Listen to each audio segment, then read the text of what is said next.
obviously.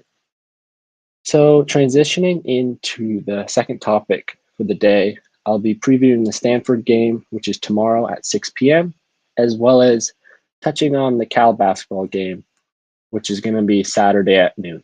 So the Huskies play Stanford tomorrow at 6, and they'll probably be looking to find anything positive from that game. Stanford currently is 6-3. They're 2-1 in conference play. Their one loss in the conference was to Oregon, who's currently ranked 17th in the country. So this Stanford team, they're a good basketball team, I think. I mean, they have some good players, good coaches, and overall, they're a well put together team. They're led by senior Oscar da Silva and five-star freshman Zaire Williams. Silva is averaging 19 points per game, which is the most by any player in the Pac-12 currently. He's also averaging 6 rebounds, 2 assists, 1 steal, and 1 block per game. So he's going to be very hard to stop, especially with his shooting percentage. I mean, the guy's lights out right now. He's shooting 66% from the field. He's just having a great year, and it's going to be a focal point for the Huskies defense, trying to slow him down somehow. But it's going to be hard because Da Silva's he's 6'9". So he's someone who has the size, who can play both inside and outside.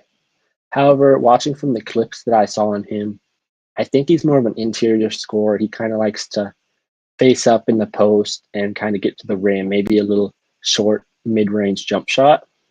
But looking at the interior game he has, that's something I think the Huskies might struggle with stopping, as the Huskies' interior defense has not been as solid as it has in the past couple seasons.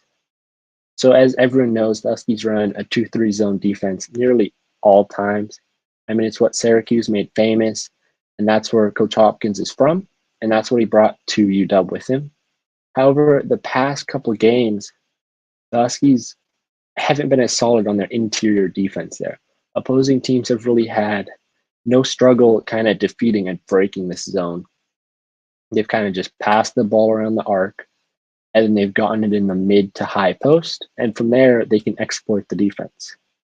So I think if Stanford kind of gets Silva in the moving around inside the 3-point range, getting him in the high post, get him the ball there, and from there, I think if they put him to work, it's going to be hard for the Huskies to stop.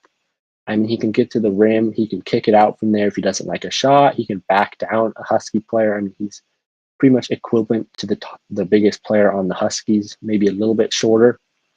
But overall, he has the size to back down any Husky player and the skill to do so. And that's partly because the Huskies right now don't really have a true rim protector on the team. I mean, you look at Nate Roberts as maybe the guy who should be that. I mean, he's 6'11", 250 pounds. He's well built. But so far in the year, Roberts is only averaging 0.9 blocks per game. So he's not even averaging a block per game.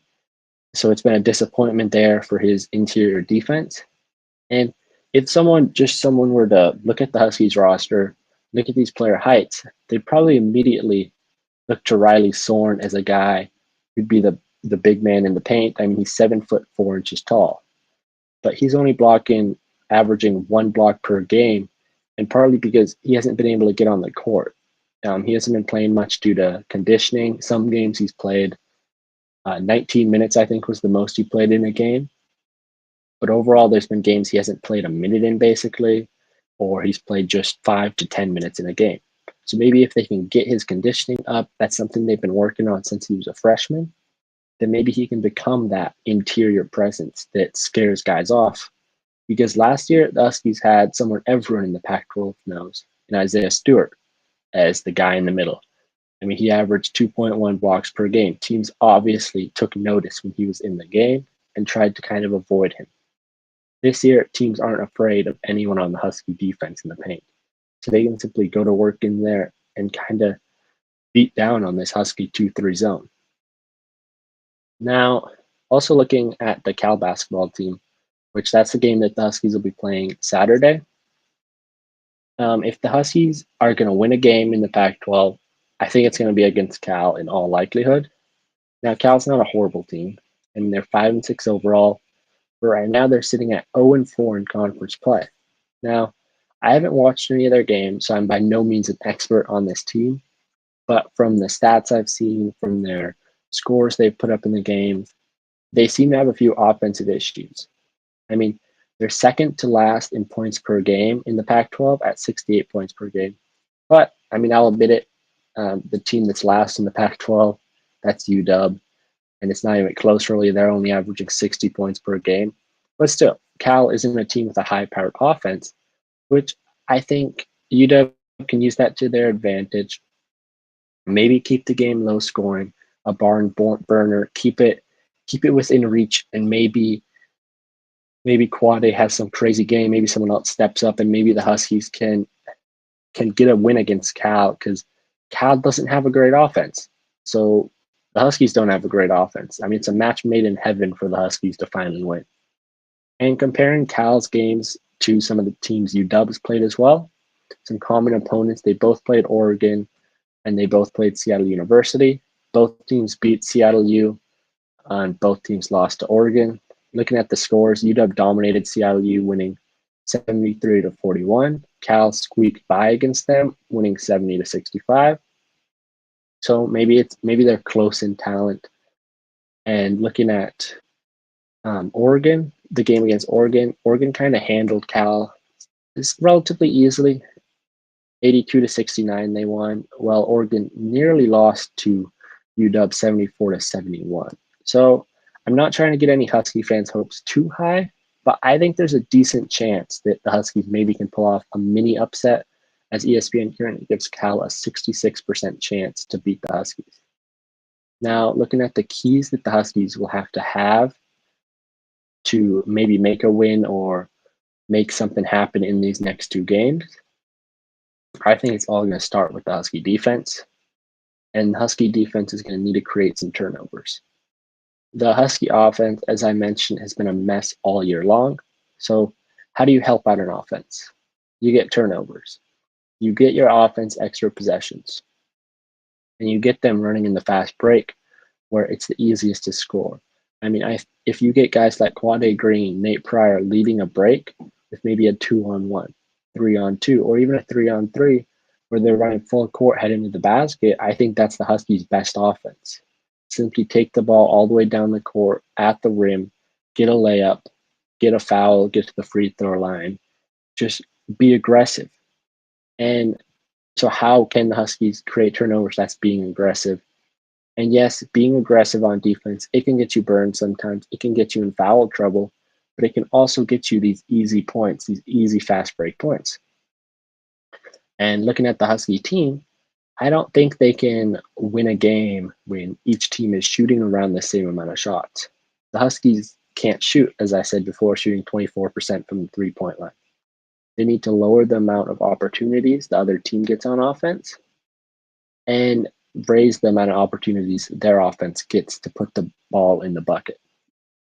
So the Huskies, so far, they haven't been bad about getting steals. I mean, they're currently ranked fifth in the Pac-12 with 6.8 steals per game.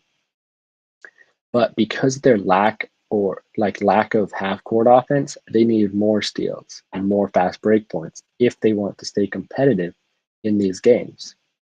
So the next key to the upcoming two games for the Huskies is one other guy has to do something.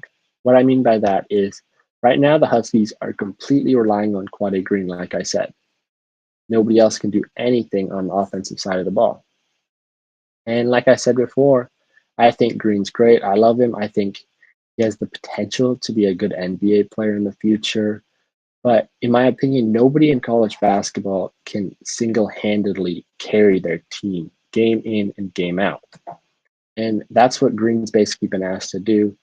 He's basically been asked to put the offense on his shoulders and go out and win them a game. And as you can see in the win-loss column, it hasn't worked. Green has been the leading scorer for UW in 5 of their 8 games. Only one of those games they won, that being their lone win against Seattle University. So Green needs someone else to step up on the offensive side of the ball to take some of the weight off his shoulders and just help him out a bit. If you look at the Huskies' closest loss and really their best played game, it was their game against Oregon. At the time, Oregon was 4-1. Currently, Oregon's 8-1. ranked number 17 in the country. UW, however, put up a great fight against that Oregon team. I mean, they lost by only 3 points. UW was down by 1 point with less than 20 seconds left when Nate Roberts on UW missed the layup that would have given them the lead. And in that game, Green showed up. Green put up 26 points, shooting 10 of 17, 4 assists. He played 37 of the 40 minutes. Now, had Green done that and nobody else showed up, I'm pretty sure they would have been blown out. I mean, that's what happens when he scored 21 against Utah and they lost by 14. When he scored 23 against Arizona, they lost by 27. Against Oregon, though, he wasn't alone on the offensive side. Raekwon Battle had his best game of the season by far, and really, honestly, his only good game of the season. In the game against Oregon, Battle put up 19 points in his 21 minutes. He shot 6 for 11 and was 4 for 6 from the 3-point line. Battle's only other game scoring in double digits was against Baylor, where he scored 10 points, but in that game he shot 3 for 11 and was 2 for 8 from the 3-point line. Now, if Battle or maybe some other guy can show up against Stanford, show up against Cal, and Green can continue playing great like he has been in these past few games, then I think UW's going to have a good shot in these next 2 games. But that's a big if because really nobody showed up on offense besides Green. Now, a final key for these next few games for UW is rebounds. On the year, the Huskies are being out-rebounded by opponents 260 rebounds to 347. They're being out-rebounded by around 11 boards a game. Against Arizona, they gave up 19 offensive rebounds. That's 19 second chance opportunities Arizona had. When you're a team like UW who struggles so much and so immensely on the offensive side, you can't give your opponent second chance after second chance if you want to win the game. So now, getting into my predictions for these next 2 games for the Huskies. Starting off with Stanford, the game tomorrow. I think I don't see the Huskies winning, but I think it won't be a blowout. I think the Huskies will lose 65-77. So somewhat close, like within striking distance the whole game, but they can just never close the gap. And against Cal, I said that I think this is the one game really the Huskies need to win if they're going to win a game in the Pac-12. So I think the Huskies win. I think it's extremely close. I think it's 68-67, and I think Quade Green hits the game-winning shot in that game just for a little bit of excitement there.